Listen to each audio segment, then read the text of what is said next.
नमस्कार। मैं अतुल भारद्वाज। सुनो, सीखो और आगे बढ़ो चैनल के माध्यम से आप लोगों के सामने दोबारा तिबारा आया हूं। आज अपन इस पॉइंट पे डिस्कस करेंगे कि कई लोगों की ना ये शिकायत रहती है कि यार भगवान ना मेरे साथ ही ऐसा क्यों करता है या मेरे साथ ही गलत क्यों होता है, जबकि मैं पूजा पाठ भी करता हूँ। मैंने कभी जीवन में कभी किसी का बुरा भी नहीं किया, उसके बाद भी मेरे साथ ही ऐसा क्यों। इस क्यों का जवाब मैं आखिरी में दूंगा। उससे पहले मैं आपको एक छोटी सी स्टोरी सुनाता हूं कि महाभारत का युद्ध खत्म हो जाता है और युद्ध खत्म होने के बाद सब लोग खुशी खुशी रहने लगते हैं। युधिष्ठिर जी अपना राज संभालने लगते हैं। उसके बाद की ये प्रक्रिया है कि वो अपना स्वर्ग जाते हैं, पर उसके बीच की स्टोरी में बताता हूं। एक बार द्रौपदी जी कृष्ण भगवान से बोलती हैं, ए पार्थ। पार्थ बोले तो भाई। हे भाई, अगर आप चाहते हैं तो मेरे अभिमन्यु का वध नहीं होने देते। आप तो उनके मामा थे, और मामा मतलब होता है दो बार मां। आप चाहते तो मेरे अभिमन्यु को बचा सकते थे, पर आपने ऐसा नहीं होने दिया। तो कृष्ण भगवान बोलते हैं, हाँ मैं चाहता तो अभिमन्यु को बचा सकता था, पर बहन मैं चाहता तो ये जो महाभारत का युद्ध है मैं वो भी नहीं होने देता। मैं क्या नहीं कर सकता। मैं चाहता तो सिर्फ एक चक्र उठाता, जितने भी लोग थे कौरव, मैं एक ही कटरे के चक्र में सबको खत्म कर सकता था। लाखों लोगों की जो मृत्यु हुई वो भी नहीं होती। पर ये सब सुनने से पहले तुम मेरी ये बात सुनो कि जब तुम्हारा चीरहरण हो रहा था तो उस टाइम जो तुमको साड़ी दे रहा था, वो साड़ी देने वाला भी तो मैं ही था। उस टाइम मैं भी तो उपस्थित था वहां पे। मैं चाहता था मैं तुम्हारा चीरहरण भी नहीं होने देता। मैं चाहता तो उसी वक्त मैं दुर्योधन का वध कर सकता था।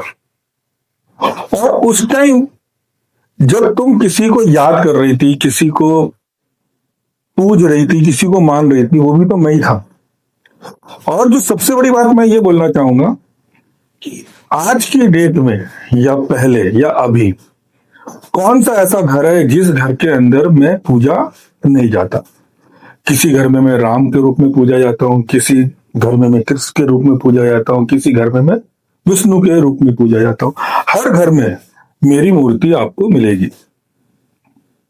पर जो विधि का विधान है उसको मैं नहीं रोक सकता। अभिमन्यु की मृत्यु निश्चित थी तो उसको मैं नहीं रोक सकता। उसी प्रकार से मेरे को यह पता है कि मेरी मृत्यु कब और कहां होगी, मेरे को वहां पे उपस्थित होना पड़ेगा। तो जब कृष्ण भगवान ये बोल सकते हैं सबको कि विधि का विधान मैं नहीं रोक सकता, वो मामा होके अपने भांजे को नहीं बचा सकते, तो हम और आप कौन है। तो इसी में एक सवाल आता है कि जब विधि का विधान है तो इसका मतलब है कि हम काम करना छोड़ दें, जो हो रहा है उसको होने दें। नहीं, उसमें ये जवाब सही नहीं है। उसमें ये जवाब ये आता है कि आपको ना अपने कर्म करते रहने हैं, आपको आगे बढ़ने की निरंतर प्रयास करते रहना है, भगवान को मानते रहना है। तो क्या पता इस जन्म में जो आप कष्ट भोग रहे हैं वो अगले जन्म में आप कष्ट ना भोगे।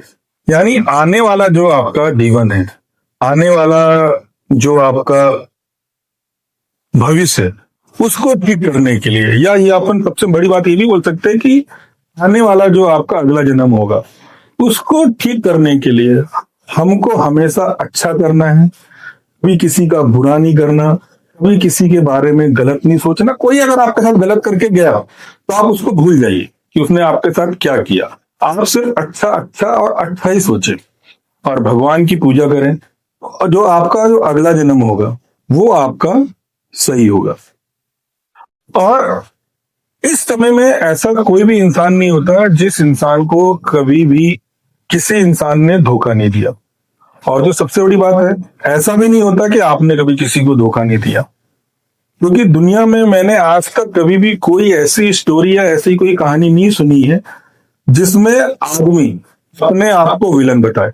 हर आदमी अपनी स्टोरी में अपने आप को हीरो ही बताता है कि यार मैंने गलत नहीं किया, सामने वाले ने गलत किया। पर मेरा इसमें ये मानना है कि अगर धुआं उठा है तो कहीं ना कहीं आग होगी। इसका मतलब है कि गलती दोनों लोगों की होती है।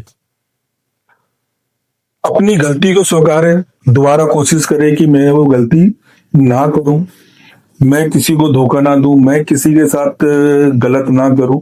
और जो आपने जीवन में पहले गलत किया है किसी के साथ या आपके साथ कुछ गलत हुआ है, उसको भूल कर आप सिर्फ आगे बढ़ने की सोच अपनाएं। और जो विधि का विधान है वो तो आपके साथ होना है, बट अपने कर्मों से उस चीज को आप ठीक कर सकते हैं। नमस्कार।